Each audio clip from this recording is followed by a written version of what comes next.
Olá pessoal, vocês estão no canal Livros da Tuca. Eu sou a Virgínia. Hoje é domingo e é dia de crônicas aqui no canal.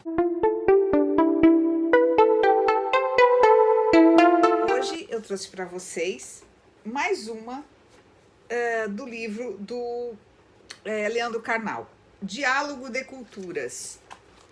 Tá? Eu já apresentei para vocês aqui que eu comprei 3 livros para ele, era bom que fosse para ele, comprei 3 livros dele para mim há pouco tempo, e eu acredito que eu mostrei os outros 2 e agora chegou a vez de Diálogo de Culturas, tá?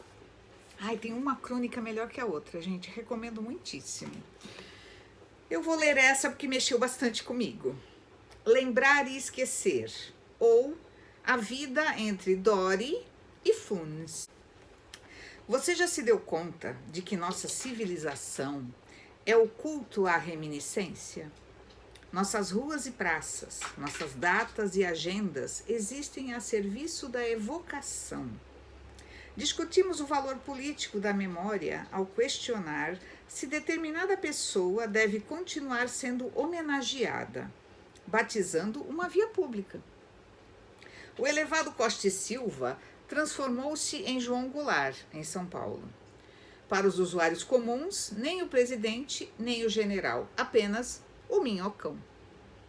A metáfora da forma suplanta o debate político. Lutamos para controlar a recordação. Esquecer datas é algo perigoso no nosso código afetivo. Lembrar é valorizar. Esquecer é desprezar. Para um historiador, a memória é uma construção.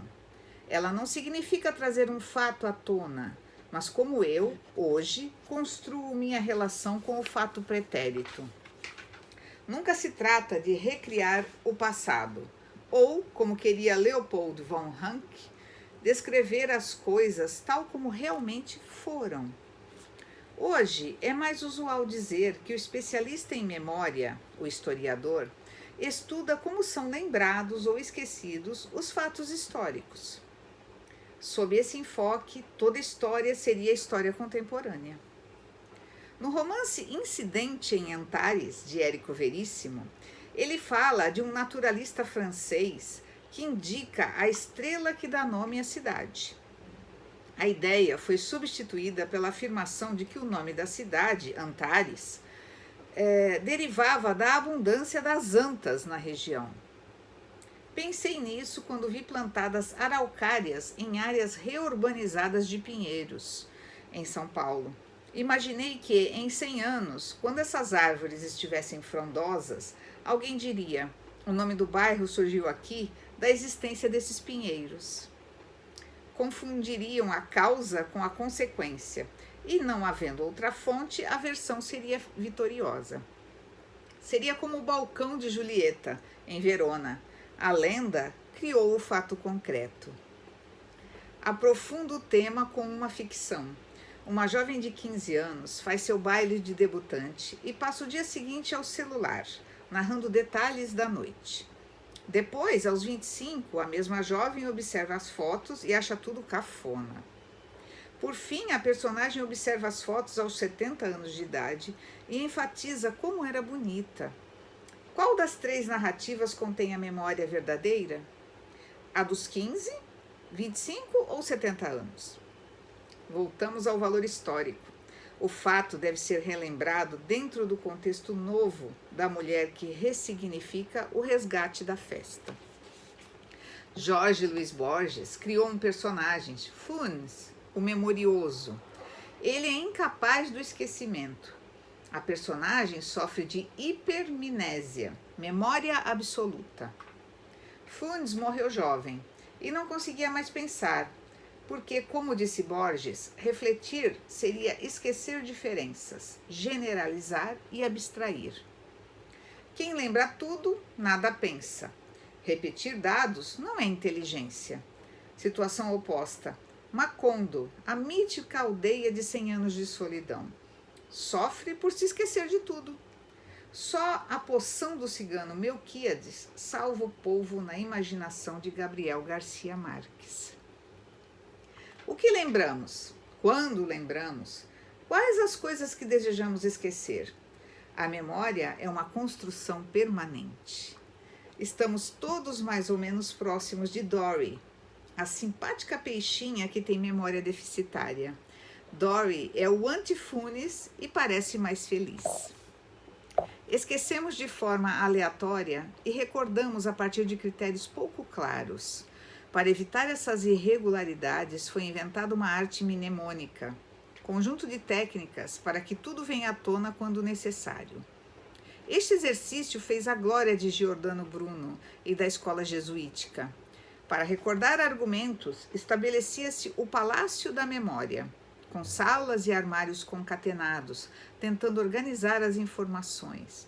O clássico da inglesa Frances Yates, A Arte da Memória, foi traduzido muito tardiamente no Brasil, mas ainda é um excelente estudo sobre esta arte quase perdida. É leitura obrigatória para quem deseja estudar o conceito da memória. Em tempos de memória de computador e de celular, com todos os números, estamos cumprindo de forma absoluta a maldição do deus egípcio Thoth. Quando inventou a escrita, ele lançou uma praga advertência para os humanos. Tudo que vocês escreverem, esquecerão. Os celulares cumprem integralmente a profecia do deus babuíno do Nilo. Quando os Bourbon foram restaurados no trono após Napoleão I, dizia-se na França uma frase irônica em função dos traços autoritários que permaneciam com a família, mas acompanhados de sede de vingança contra revolucionários. Os Bourbon não aprenderam nada, mas não se esqueceram de nada. Essa é uma grande lição. Para viver, temos de lembrar de algumas coisas e esquecer de outras coisas. Funes e Luís XVIII são exemplos bons. É impossível viver sem esquecer. O erro de nada lembrar é a amnésia, vestíbulo de uma morte. O erro de nada esquecer é o divórcio, a perda dos amigos e a dor permanente. Viver é selecionar memórias, como fazemos com as fotos do aparador. Aquelas são as imagens da família que eu desejaria ter. Também ocupam um espaço fantasmagórico as fotos que não estão ali, os momentos que desejo obliterar para sempre. Felicidade está no equilíbrio do binômio lembrar, esquecer. Ai, gente, eu adorei, como sempre, né? Eu sou uma pessoa que eu costumo dizer que eu tenho memória de elefante. Eu me lembro de quase tudo.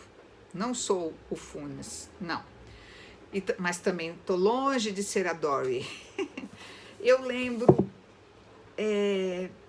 da minha infância, eu lembro da minha primeira professora, eu lembro, sei lá, dos meus colegas quando eram crianças, dos meus amiguinhos. Eu lembro de tudo, gente. Eu lembro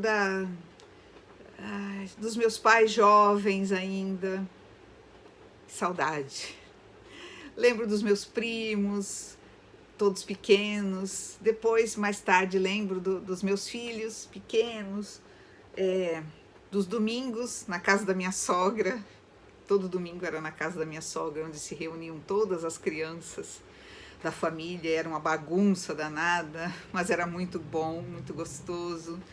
Enfim, são lembranças, são memórias, né? Claro, lembro de coisas ruins também, mas eu procuro esquecer. Eu não sei se vocês são assim. Não esquecer, mas deixar de lado, tá? Pra que ficar se remoendo com coisas que te aborreceram, com coisas que te fizeram mal?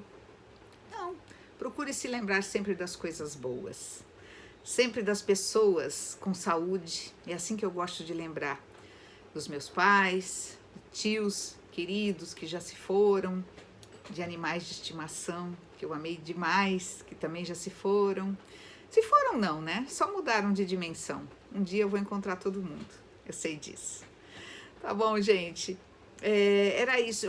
Essa indicação dele aqui, desse livro, da memória, eu fiquei interessada. Vocês ficaram? Olha, A Arte da Memória, de Frances Yates. Eu vou procurar. Achei bacana, né? Félix está aqui o tempo todo, vocês perceberam? Meu amor, é muito querido. Ele sabia que eu ia acabar falando dos animais de estimação, então ele já fica aqui por perto. Obrigado, gente. Não esqueçam de colocar o positivo aqui, tá? E comentar se gostaram da crônica. Fico aguardando aqui os comentários. Um bom domingo a todos, com muita paz, muita luz, ao lado de suas famílias, ao lado dos seus animais de estimação, ao lado dos seus livros, tá? Um beijo a todos. Obrigada por tudo. Tchau!